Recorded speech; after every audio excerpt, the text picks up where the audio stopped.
करनी पे नाज करते हैं।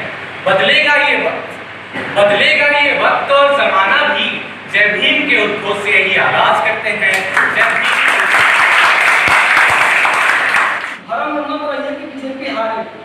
जब तक ये वर्ग जो बड़ा जो बैठ जाकर तो बड़ा सूरज के रथ हम चढ़ेंगे जरूर, हाथ जो बढ़ाएंगे तो चंदा नहीं दूर, चंदा नहीं दूर। अगर आप उनका पर्चा नहीं जानते हैं तो आप सीने से आंख मिलाकर बात करेंगे उससे। अगर मैं गलत हूं तो कहिए। दुष्कर माने शैतान, दुष्कर माने सबसे बुरा बंदा। तो इसीलिए दुष्कर के बारे में कोई बात नहीं करता। दुष्कर बदमाश, दुष्कर का मतलब होता है मॉर्निंग स्टार। चुप रहता था तो आकर पूछता भी था, जब पूछता था तो हम तो बताते थे तो हमारे क्या सिर्फ हमारे महापुरुष हैं। तो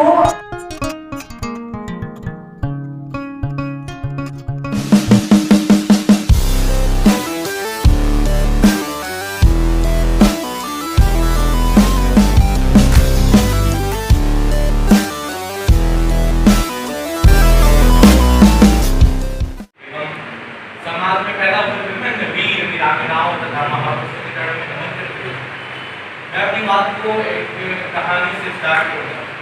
जब बाबा साहब कोलंबिया यूनिवर्सिटी पढ़ रहे थे तो वहाँ पे पुस्तकालय में एक लाइन, दो लाइन, आम व्यक्ति पैदा होता है और मर जाता है, और दूसरी लाइन थी कि महापुरुष पैदा होते हैं वो कभी नहीं मरते। तो बाबा साहब ने दूसरी लाइन काट दी तो पूरे कैंपस में हंगामा हो गया और उनसे पूछा गया कि आपने दूसरी लाइन क्यों काटी। तो बाबा साहब ने हंसते हुए कहा कि पहली लाइन जो लिखी थी कि आम व्यक्ति पैदा होता है और मर जाता है, ये बात सही थी, लेकिन जो दूसरी लाइन थी कि महापुरुष पैदा होते हैं वो कभी नहीं मरते, ये बात गलत थी। और उन्होंने कहा कि महापुरुष भी मरते हैं अगर उनके विचारों का प्रचार रोक दिया जाए, अर्थात खत्म कर दिया जाए।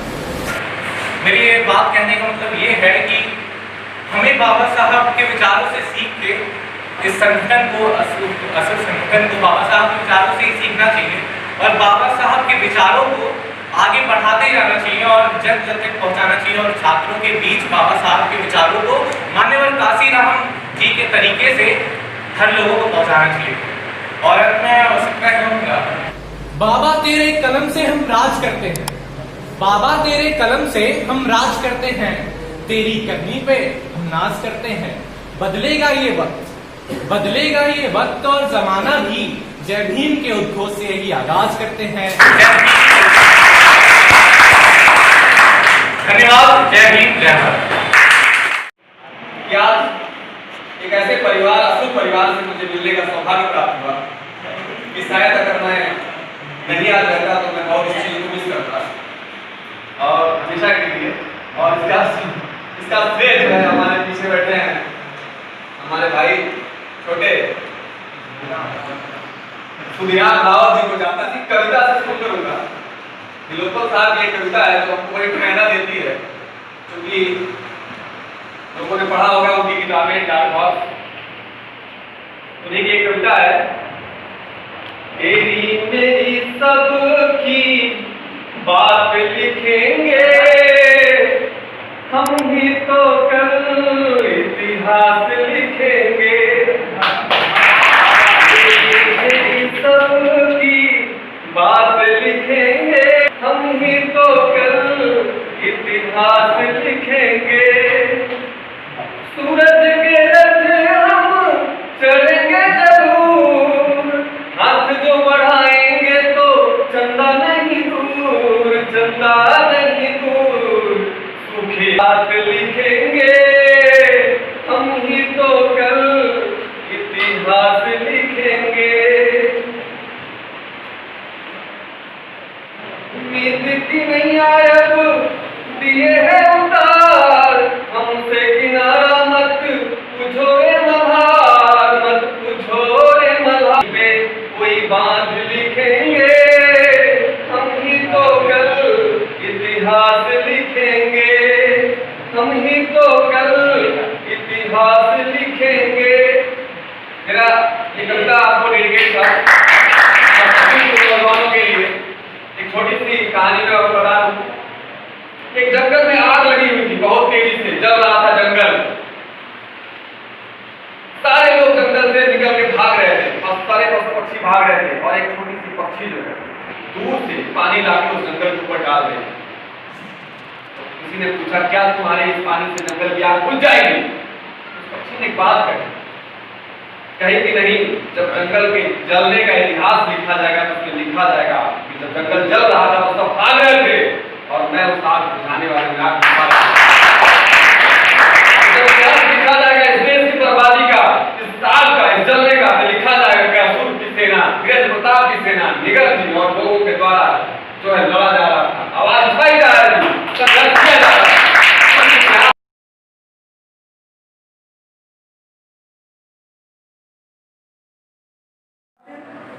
अपने मेहमानों को ये बताना चाहता हूँ कि हम लोग काम कैसे करें। सबसे पहले हमारा काम ये है कि जो हमारी जो लड़ाई है वो हमारे नाम के साथ शुरू है। जैसे ही हम अपने आप को इंट्रोड्यूस करते हैं कि हम फला संगठन से हैं, हम छात्र संगठन से, तो और डाल दिया जाता है कि ये नाम कैसे, तो हमारी लड़ाई वहीं से स्टार्ट हो जाती है। फिर हम उनको इतिहास वो सब बताते हैं, उनका इतिहास बताते हैं, क्योंकि बाबा साहब अम्बेडकर ही कहा करते थे कि पहले अगर इतिहास बनाना है पहले इतिहास को जानना पड़ेगा, और जो लोग अपना इतिहास नहीं जानते उन्हें इतिहास सबक सिखाना पड़ता है, तो लोगों को इतिहास बताना पड़ता है। तो सबसे पहले हमने ये काम किया पहले साल, ये दूसरा साल, पहले साल हमारा काम ये था कि जितने भी बहुजन महापुरुष हैं उन सबको विश्वविद्यालय में लाना, विश्वविद्यालय छात्रों के सामने रिप्रेजेंट करना। तो हम लोग विश्वविद्यालय गेट पे जितने भी बहुजन महापुरुष हैं, कांसीराम जी से लगाए, राष्ट्रपिता ज्योतिराव फूले, सावित्रीबाई फूले, संत गाडगे, सभी महापुरुषों की जयंती जो है, चाहे पेरियार ललित सिंह यादव जी हो, सभी की जयंती गोरखपुर विश्वविद्यालय जब हम वहाँ पे फोटो लगा के काम करते थे तो सामने से जो बच्चा आता था वो पहले रुक करके देखता था ये कौन, उनको तो हमने कभी देखा नहीं। अब कोई इच्छुक रहता तो वो आकर पूछता भी था, जब पूछता था तो हम उनको बताते तो कहता था अरे तो हमारे क्या सिर्फ हमारे महापुरुष हैं। तो हमारे जो महापुरुषों को हमारे जो सिलेबस से काटा गया, हटाया गया है, उनको जो है बाबा साहब को ले लिया। बाबा साहब इतने प्रचलित व्यक्ति हैं, इतना लेख लिया है, लेकिन आप इतिहास करके देखिए जितने भी सिलेबस है उसमें बाबा साहब को नहीं पढ़ाया जाता, उनको मतलब ज़्यादा बार बात किया जाता। तो बाकी ज्योतिबा फूले जी को, सावित्रीबाई फूले जी को, उनको कहाँ तक काट दिया गया आपको बताया। सावित्रीबाई फूले जी का हम लोग पोस्टर बैनर लगा जयंती मना रहे थे, सामने से एक लड़की आया उन्होंने बोला, तो हम लोग ने वहाँ पे लिखा था प्रथम महिला शिक्षिका। तो वो लड़की आकर के बोलने लगी ये कौन है महिला शिक्षिका, ये कहाँ से आके जानते नहीं है। तो हमने कहा कि गूगल खोलो और सर्च करो लड़कियों के लिए स्कूल खुलने वाले देना। तो उसने गूगल पे टाइप किया तो सावित्रीबाई फूले जी का नाम आया, तो वो मतलब आश्चर्यचकित हो। फिर उसको हमने बताया देखो ऐसे ऐसे हमारे जो इतिहासकार जो एक विशेष वर्ग से आते थे कि केवल अपने लोगों को बढ़ा चढ़ा के लिखना, अपने लोगों का गुमराह करना और दूसरे को लिखना, ये चीज़ है जो कि आज हमारे सिलेबस में हमको हमारे महापुरुषों को पढ़ाते हैं। तो ये कार्यक्रम करने का उद्देश्य हमारा ये था कि हम अपने महापुरुषों को अपने लोगों के बीच में यूनिवर्सिटी के लेकर के आए। तीसरा कार्यक्रम हमने चलाया, अब ये जो कार्यक्रम हर महापुरुषों की जयंती मनाना है, तो किसी पॉलिटिकल पार्टी से हमको फंड नहीं मिलता था, कहीं से भी कोई पैसे की जरूरत हमको पड़ती थी, लेकिन कहीं से कोई पैसा नहीं मिलता था।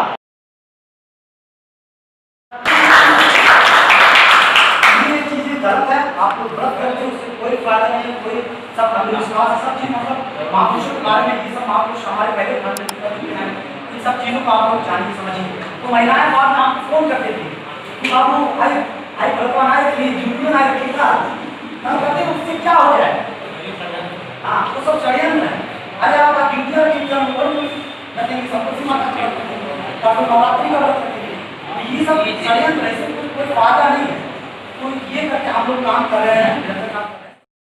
या तो उसके बाद एक ऑप्शन होता है वो सुसाइड कर ले, भाग जाए, हारने मानने की सिस्टम सही है, या फिर दूसरा ऑप्शन होता है उठे खड़ा हो जाए, अस्तित्व को अपने खड़ा करे। जब लोग उसको असुर कहना स्टार्ट करेंगे, तेरे से बड़ा बदमाश बा, ते असुर है, ते बोला ना लड़ा ना बर्बाद तो है ना, एक बात न सुनिए बहुत चंट है, वही चंद्र भविष्य में आपका लीडर बनेगा, वही आपका मार्गदर्शक बनेगा, वही शुक्राचार्य बनेगा।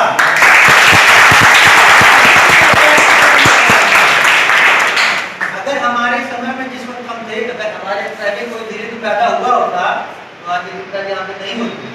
आज मुझे दिन विक्रम बनने की जरूरत नहीं पड़ती, मैं तो दिलीप कुमार बन के प्रोफेसर बन के किसी हेड ऑफ डिपार्टमेंट की पोस्ट पे होता। नहीं मिला कोई मुझे भाई, नहीं मिला कोई हमें ऐसा कार्य।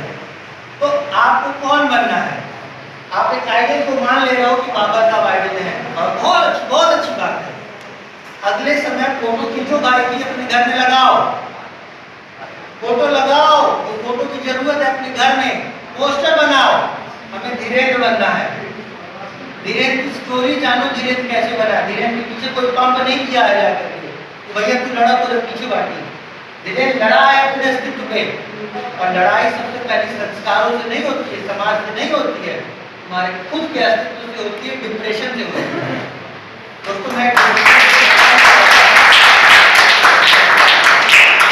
अवस्था होती है डिप्रेशन। डिप्रेशन में भी कहा जाता है बर्न। असुर शब्द कहाँ से लिया गया है? असुर, अहुर, अहिर, ये शब्द है। असुर शब्द कैसे आ गया? असुर, अहुर, अहिर। पहले बहुत बड़ी कॉन्स्पिरेसी की गई, एससी ओबीसी को तोड़ दिया गया कि भैया पे अलग बढ़ते अलग बढ़ते। अब क्या हो गया? ओबीसी के लोग ये मानने लग गए कि एसटी वाले हमसे नीचे हैं। वो पहले संगठन, पहले एससी और ओबीसी आयोग एक था, साजिश के तहत उस आयोग को तोड़ दिया गया, मानसिकता तोड़ दी गई, आपका विकास खत्म हो गया, आदत विकास आपका ऐसे खत्म हो गया। जब तक हम सब एक मानसिकता पे गए भैया हम भी दुखी, तुम भी दुखी, दुखी हमारी कौम है, इसका इलाज क्या है? मैं तुम्हारे दुख में खड़ा रहूंगा, तुम मेरे दुख में खड़े रहो। सिर्फ एक कमिटमेंट है। कभी किसी से कोई ये नहीं पूछता भैया तुम्हारी बहन की शादी नहीं हो रही, कितना प्रेशर है तुम्हारे ऊपर, पापा का तुम्हारे बीमारी में क्या कर रहे हो तुम? इस दुनिया में सबसे बड़ा दलित जो है वो युवा होता है। लोग कहते हैं लड़कियों को परेशानी है आपकी बालिका मैंने मेरे को बता दूं, दुनिया का सबसे बड़ा दलित युवा होता है, जो पुरुष होता है। पैदा होते ही आपके ऊपर बाय बर्थ ये ग्रोथ होता है, आपको ये करना, भले जॉब में नहीं है, घर का खर्चा तो आपको चलाना पड़ेगा। आपने पढ़ लिया, क्या करने वाले? भाई सिस्टम में नहीं सपोर्ट मिल रहा, कहाँ से मैं करूँ? नहीं तो धीरे में मिल रहा, कहाँ से हम करेंगे? तो ये बड़ी समस्या की बात। एक चीज आप लोगों को मैं कहानी के साथ ऐड करना चाहता हूँ दोस्तों। शास्त्रों में एक कैरेक्टर कहा गया है, उसका नाम है लूसीफर। अगर आप में से कुछ लोग जानते हैं तो जान ले, लूसीफर जो है उसको इब्लिस और शैतान भी कहा जाता है। क्योंकि बात असुर संगठन की चल रही है तो असुर के बारे में आपको मालूम होना चाहिए। असुर होता कौन है, क्या होता है? रियल असुर। रियल असुर की असुर प्रधानता क्या थी? आपने सुना है अहम ब्रह्मास्मि, आप सभी लोगों ने सुना होगा। अहम ब्रह्मास्मि एक सभ्यता थी, जिसमें एक इंसान ये मानता है कि मैं ब्रह्मा विष्णु महेश हूँ, मैं बहुत सही आदमी हूँ और मैं सही काम करूँगा। एक सभ्यता थी जो हमने कहती थी अहम अवरास्मि। अहम अवरास्मि, अहम अवरास्मि का मतलब मैं शैतान हूँ। तो मैं शैतान हूँ तो मेरे अंदर मारने पीटने गाली नहीं करूँगा उसको। मुझे गुस्सा आता है लेकिन मैं गुस्सा नहीं करूँगा, मैं अपने गुस्से को काबू करूँगा, आपसे प्यार से बात करूँगा। बुद्ध बनने भगवान का एक बड़ा विष्णुदूत हुआ करता था, नाम था उसका लूसीफर। भगवान का बहुत बढ़िया दूत था, सबसे टैलेंटेड बंदा जो था वो लूसीफर था। तो ये हुआ कि भगवान है और नीचे धरती पर तो बड़ा बढ़िया साम्राज्य चल रहा, सब लोग भगवान का गाथा गा रहे हैं, वो बड़ा बढ़िया बना हुआ है। एक बार वो लूसीफर धरती पे आ गया तो वो लोगों से पूछा जाए खुश हो? तो बोले खुश नहीं है। खुश क्यों नहीं हो? तो जो भगवान की पूजा करेगा उनको 5000 रुपये का चद्दर चढ़ाएगा, जो अपनी मेहनत करेगा, पढ़ाई लिखाई पे ध्यान देगा, वो भगवान उसको लेके नहीं चलते। भगवान कहते तुम मेरे डिपार्टमेंट के आदमी नहीं हो, तुम PhD कर रहे हो, पढ़ाई लिखाई कर रहे हो, वो अलग बात है। सुबह उठ के जय श्री राम बोलते हो नहीं बोलते हो। भगवान को भक्ति करवाने की क्या जरूरत पड़ गई? भगवान तो भगवान है, उनको क्यों किसी से चद्दर चढ़वाना है, 2 किलो लड्डू चढ़वाना? भगवान नहीं चाहते थे, उसको ऐसा लगा। तो उसने कहा कि ये तो गलत बात है, भगवान से कंप्लेंट करेंगे। तो वो भगवान के पास पहुंच गया और उसमें भगवान और धरती में तो बहुत से लोग ऐसे हैं जो बड़ा मेहनती हैं, बहुत मेहनत से काम कर रहे हैं, वो कुछ बनना चाहते हैं, वो नहीं बन पा रहे हैं। बन कौन रहा है? वो लोग भक्ति कर रहे हैं, बस आपकी गाथा गा रहे हैं। तो ये तो गलत बात है भाई। आपकी जो लोग गाथा गा रहे हैं, आपकी पूजा कर रहे हैं, वो तो बने, लेकिन वो लोग जो मेहनत कर रहे हैं उनको भी बनना चाहिए। तो भगवान ने कहा कि ऐसा है, इतनी बड़ी दुनिया के मालिक था मैं, भगवान है, तुम हमको सिखाओगे? ऐसे नहीं, हमारा जयकारा करेगा उसी की राइज होगी। मेहनत वहनत पे हम फोकस नहीं करते, मेहनत करना तो हमारा प्रचार करने में करो। तो लूसीफर को बुरा लग गया। लूसीफर का भाई साहब ये तो गलत बात है, सब बात सही, आप भगवान है, आपकी इज्जत है, लेकिन अगर हम मेहनत कर रहे हैं तो मेहनत से हमको फल चाहिए और वो आपके बाप देंगे। अब लूसीफर ने खुले तौर पर भगवान को चैलेंज कर दिया कि अब जो आदमी मेहनत करेगा, जो बनना चाहेगा, जो स्ट्रगल करेगा, जो शिक्षा लेगा, वो बनेगा, उसको मैं बनाऊंगा। तो लूसीफर और भगवान के बीच में पंगा हो गया। तो लूसीफर को मारने वाले 2-4 उसके श्रेणी थे, उन सब लोगों को लात मार के स्वर्ग से नीचे फेंक दिया गया और प्रोपेगेंडा का ऐलान किया गया कि लूसीफर माने शैतान, लूसीफर माने सबसे बुरा बनवा। तो इसीलिए लूसीफर के बारे में कोई बात नहीं करता। लूसीफर, अरे लूसीफर बदमाश है। लूसीफर का मतलब होता है मॉर्निंग स्टार। लूसीफर का मतलब होता है आने वाला योद्धा। आज आप डॉक्टर हो, बहुत अच्छे डॉक्टर, आप पढ़ रहे हो, भविष्य के डॉक्टर आप हो। आज आप वकील हो, बहुत अच्छे, भविष्य के वकील आप हो। तो वो जो भविष्य का है वो युवा है। तुम युवा को पढ़ने नहीं दोगे, युवा को पढ़ने नहीं दोगे, युवा को करने नहीं दोगे, कहाँ से बनेगा? आज पूरे लोगों ने सिस्टम को काबू करके रखा हुआ है अपनी विचारधारा से, चाहे वो हमारे पिता हो, चाहे वो हमारे गुरु से कोई भी हो। युवाओं को अपनी शिक्षा से, अपनी मेहनत से, इच्छा शक्ति के दम पे इस सिस्टम में अपने हक को हासिल करना होगा। उस आइडियोलॉजी को लूसीफियन साइकोलॉजी कहते हैं। तो हाँ, मैं लूसीफर, मैं असुर हूँ, हम अवनाश की, ये मेरी पहचान है। धन्यवाद।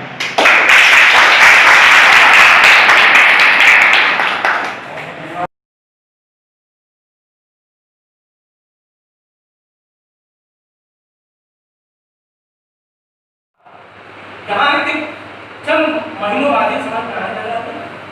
समाज का बड़ा विचित्र रूप है। भाई आप यादव जी हैं, फलाना है, इंगरा है, ये है, वो है। फिर कुछ चीजें बड़ी साफ साफ धीरे धीरे समझ में आने लगी।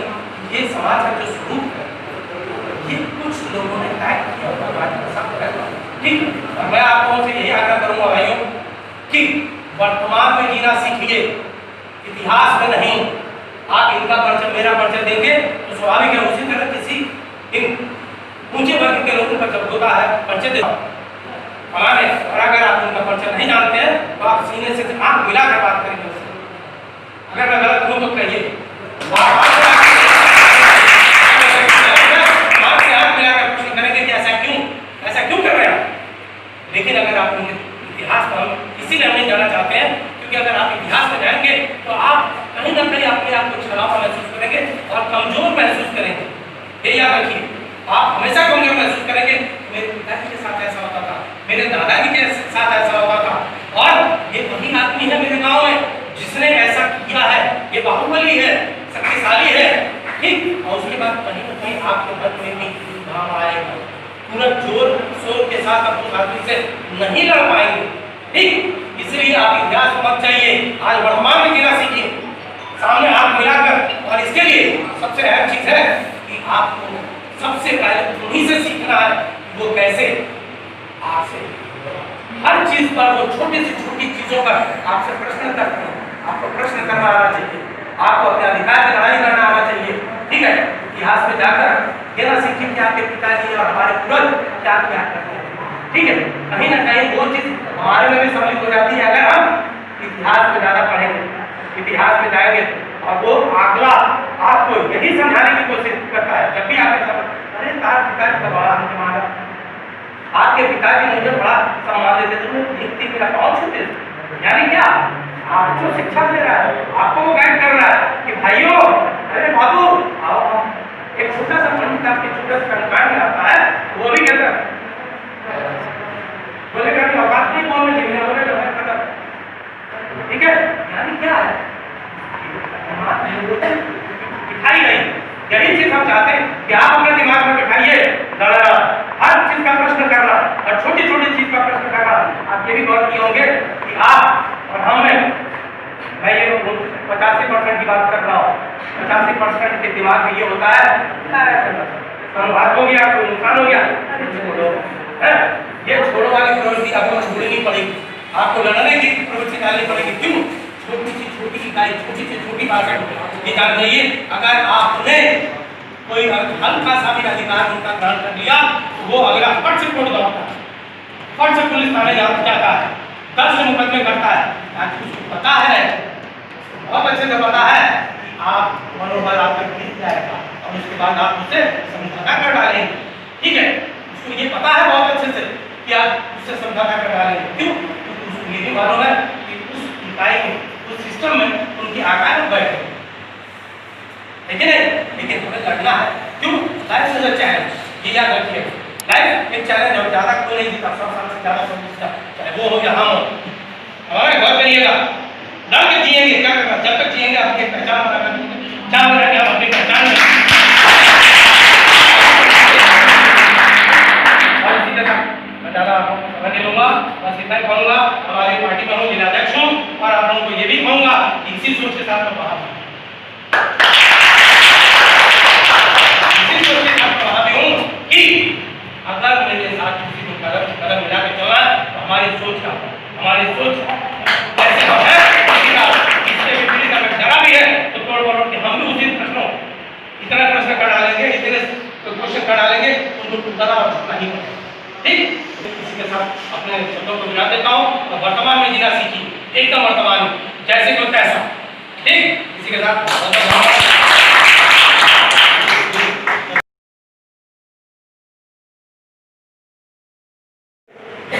हमने कहा बीजेपी जीतेगा, वो लोग कह रहे हैं बीजेपी अपन का हार है। हमने कहा कौन कहा? उन्होंने कहा हम कह रहे हैं, जो तो आपको यादव जी हैं, आप तो पहले भी कह रहे थे, 10 दिन पहले भी कह रहे थे, हम कह रहे हैं हम चाहते हैं, अब तो 10 दिन पहले भी कह रहे बीजेपी हारनी चाहिए, नहीं जीतनी चाहिए। लेकिन क्या विश्वकर्मा है, क्या विश्वकर्मा कुम्हार कहाँ इस बात को कह रहा है कि बीजेपी नहीं जीतेगी, बीजेपी को हारना चाहिए? तो इस भरम में मत रहिए कि बीजेपी हारेगी। जब तक ये जो बड़ा जो गैर जागरूक का बड़ी जब संख्या है, जब तक वो लोग इस बात को स्वीकार नहीं करेंगे कि बीजेपी हारने वाली है, तब तक आप इस भरम में मत रहिए कि बीजेपी हारेगी। बीजेपी अपने दोगुने तिगुने जोर से आगे बढ़ रही है और उनकी सभ्यता को लेकर के, उस संस्कृति को लेकर के, अपनी संस्कृति को हमारे ऊपर थोप करके, अपनी संस्कृति तो हमारे लोग अपनी संस्कृति भूले करके आज शासन सत्ता स्थापित कर चुकी है और उसको हटाने का मुश्किल नहीं है। तभी हटाया जा सकता है जब विद्युत हमें हमारी अपनी संस्कृति हम स्थापित करेंगे। इन्हीं शब्दों के साथ हम उम्मीद करेंगे आपसे कि अपनी संस्कृति पर हमेशा बात करेंगे, अपनी संस्कृति स्थापित करने की हमेशा बात करेंगे। इन्हीं शब्दों के साथ हम अपनी बात करके चलेंगे।